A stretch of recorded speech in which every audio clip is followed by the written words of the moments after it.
नमस्कार। समाजवादी पार्टी के मुखिया अखिलेश यादव इन दिनों जिस सबसे बड़ी चिंता से जूझ रहे हैं वो चिंता है कि चुनाव तक अपनी पार्टी के कार्यकर्ताओं को, नेताओं को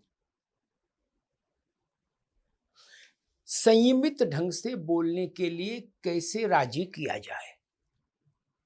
यानी ऐसा कुछ नहीं बोलें पार्टी के नेता और कार्यकर्ता जो पार्टी की सारी चुनावी मेहनत पर पानी फेर दे और भारतीय जनता पार्टी को कोई मुद्दा थमा दे। इसी चिंता में अखिलेश यादव इन दिनों उधेड़ बुन में लगे हैं कि इसके लिए क्या करें और कैसे करें। सामान्य समझाइश से तो बात बनती नहीं। नेताओं को जहां टीवी का माइक दिखता है या जहां मंच दिखता है वहां वो कुछ भी अल्ल-बल्ल बोलने ही लगते हैं। बाद में भले ही पछताएं लेकिन उस वक्त तो बोल ही देते हैं। प्रचार का मोह इतना है और अखिलेश यादव इसी से बचना चाहते हैं। उनको लग रहा है कि अगर इससे बच गए तो समझ लो सब ठीक, और इससे नहीं बच पाए, ये समस्या आ गई तो चुनाव अभियान में पलीता लग जाएगा। तब क्या किया जाए। अभी पिछले दिनों वो पार्टी कार्यकर्ताओं के साथ बैठे थे अखिलेश जी, तो उन्होंने इस बात को कहा था कि चुनाव सिर पर है, कोई भी कार्यकर्ता, नेता, छोटा बड़ा कोई हो, कुछ भी ऐसा ना बोले जो विवाद का विषय बने या जिस पर भारतीय जनता पार्टी छक्का मार दे। अखिलेश चाहते हैं कि पीडीए,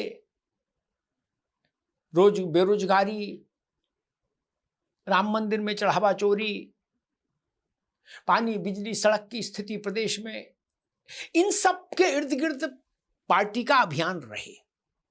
ज्यादा लंब तरानी नहीं हाके पार्टी के लोग, लंबी लंबी नहीं फेंके जो बाद में लपेटना समेटना मुश्किल हो जाए।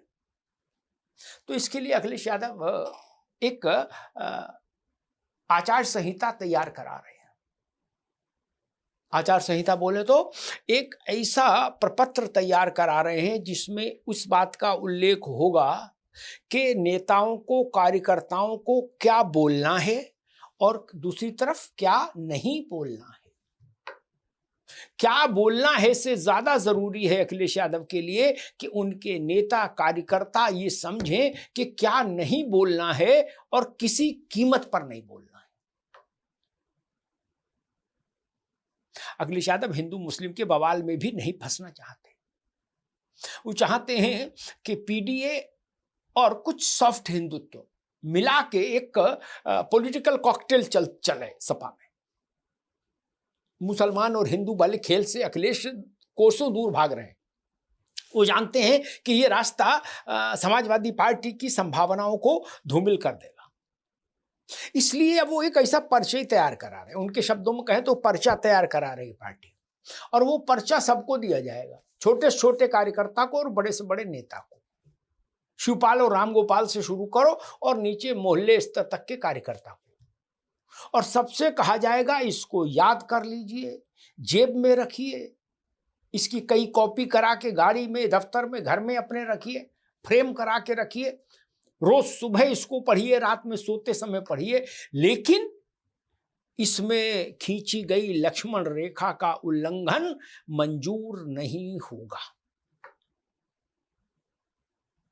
और अखिलेश यादव मन ये भी बना रहे हैं कि इसके बाद भी अगर चुनाव की प्रक्रिया के दौरान कोई बड़बोलापन का दिखाई दे नेता या कार्यकर्ता, तो उसको बिना समय गवाए पार्टी नेतृत्व बिना कोई समय गवाए पार्टी से बाहर का रास्ता दिखा देगा, ताकि पूरी पार्टी उसके बयान से प्रभावित ना हो, नुकसान ना उठाए। तमाम ऐसे बयान हैं जिन्होंने समाजवादी पार्टी को मुलायम सिंह काल से लेकर आज तक नुकसान किया है। अखिलेश यादव उन बयानों को जानते हैं।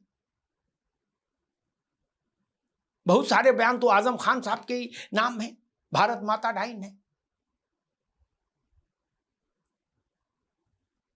और एक बार आजम खान ने माइक से कह दिया था कि जैसा हमारे साथ हो रहा है, अगर ऐसा हमने किया होता जब हमारी सरकारें थीं उत्तर प्रदेश में अपने विरोधियों के साथ, तो इसमें रामपुर में गर्भवती महिलाएं बच्चा जन्म देने से पहले, संतान जन्मने से पहले ये पूछती कि आजम खान से पूछ लो बच्चा बाहर आए कि नहीं। ये इस तरह के बयान तो आजम खान के ही थे। अभी शिवपाल यादव ने जो बयान दिया था कि बर्क के सारे मुकदमे वापस ले लेंगे, जियाउर रहमान बर्क के, और आजम खान को गृह मंत्री बनाएंगे अगर सरकार आई तो, सारे मुकदमे वापस लेके, वो बयान भी अखिलेश यादव को सूट नहीं किया, अखिलेश यादव को पसंद नहीं आया। इसीलिए उनको लग रहा है कि एक एक को बुला बुला के समझाने से बेहतर है एक आचार संहिता बना दो बोलने की। उस आचार संहिता के भीतर रह के ही सबको बोलना होगा समाजवादी पार्टी में, कोई उसका उल्लंघन नहीं कर सकता, और जो उल्लंघन करेगा वो पार्टी में नहीं रहेगा, ये भी तय है। क्योंकि कई बार आपने देखा होगा, केवल उत्तर प्रदेश का ही विषय नहीं, ये सपा का ही नहीं, चुनाव के दौरान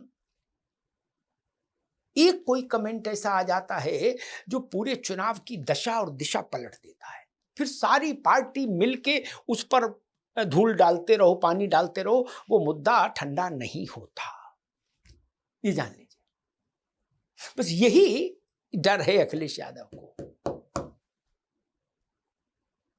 2024 के चुनाव में किसी बड़े नेता ने, अमित शाह, राजनाथ सिंह, नितिन गडकरी, नरेंद्र मोदी, इन्होंने तो नहीं कहा था कि भाजपा तीसरी बार सरकार में आएगी तो संविधान बदल देगी। छोटे नेताओं ने ये बात कही थी, दो चार, पूरी पार्टी संघ सब मिलके खंडन करते रहे पूरे लोकसभा चुनाव भर, लेकिन जितना नुकसान होना था उतना हो गया कि नहीं हो गया। अखिलेश यादव के सामने ये भी उदाहरण है। इसलिए वो दूध के जले हैं वो भी, सपा भी, और लंबे समय से, इसलिए वो भी अब छाछ फूंक फूंक कर पीना चाहते हैं, लिखत पढ़त में तय कर देना चाहते हैं अपने दस्तखत से कि यही, इन्हीं मुद्दों पर बात करोगे आप सब लोग, इन मुद्दों पर बात नहीं करोगे, इन मुद्दों को चिमटे से भी नहीं छुओगे चुनाव तक। और जिनको बोलने की ज्यादा चुल्ल हो वो चुनाव के बाद बोले, लेकिन चुनाव तक तो कम से कम मौन रह ही रहे। ये स्थिति हो जाती है क्योंकि एक की गलती, दो की गलती पूरी पार्टी की संभावनाओं को धस्तीभूत कर देती है। फिर बाद में आप कितना भी सफाई देते रहिए, जब तक आपकी सफाई आती है उससे पहले तो आपके विरोधी उस विषय को इतना बड़ा बना देते हैं कि, और आजकल तो वैसे भी सूचना का चरम काल है, सूचना की गति अनंत है। तो अखिलेश यादव इस बात को जानते हैं कि जब तक हम डैमेज कंट्रोल करने निकलेंगे तब तक इतना नुकसान हो जाएगा कि फिर डैमेज कंट्रोल का कोई लाभ नहीं रहेगा, कोई अर्थ नहीं रहेगा। इसलिए इस बार अखिलेश की दो टूक अपने नेताओं को, अपने कार्यकर्ताओं को, कि क्या बोलना है और क्या नहीं बोलना है ये मैं बताऊंगा, और उसी का पालन करना होगा।